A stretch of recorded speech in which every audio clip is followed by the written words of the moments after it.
விஜய் மேல் உங்களுக்கு அப்படி என்ன வெறுப்பு என இப்பதிவின் மூலம் மக்கள் கேள்வி.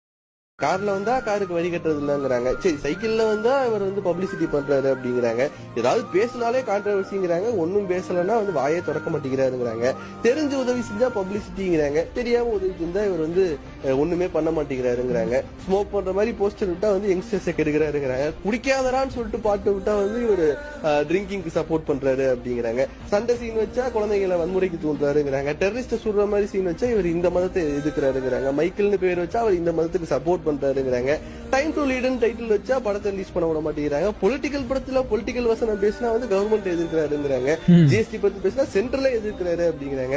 ஆடி லான்ச் வச்சா அரசியல் பேசுறாருங்கிறாங்க. ஆடி லான்ச் வைக்கிறனா ப்ரொமோஷனுக்கே வர மாட்டேங்கிறாருங்க. ஹிட் கொடுத்தா ஹிட் படம் பண்ண டேரக்டர் கூட தான் ஒர்க் பண்ணிட்டு இருக்காரு. யங்ஸ்டர்ஸ்க்கு வாய்ப்பு மாட்டேங்கிறாரு அப்படிங்கிறாங்க. யங்ஸ்டர்ஸ்க்கு வாய்ப்பு கொடுத்தா அப்பண்ணவங்க கூட படம் நடிச்சிட்டு இருக்காரு அப்படிங்கிறாங்க. தெலுங்கு படத்துல நடிச்சா தமிழ் ப்ரொடியூசருக்கு சப்போர்ட் பண்ண மாட்டேங்கிறாருங்கிறாங்க. தமிழ் படத்துல நடிச்சா 200 கோடி சம்பளம் வாங்குறாருங்கிறாங்க. எங்க ஒரு மனுஷன் என்ன பண்ணாலும் தப்புன்னு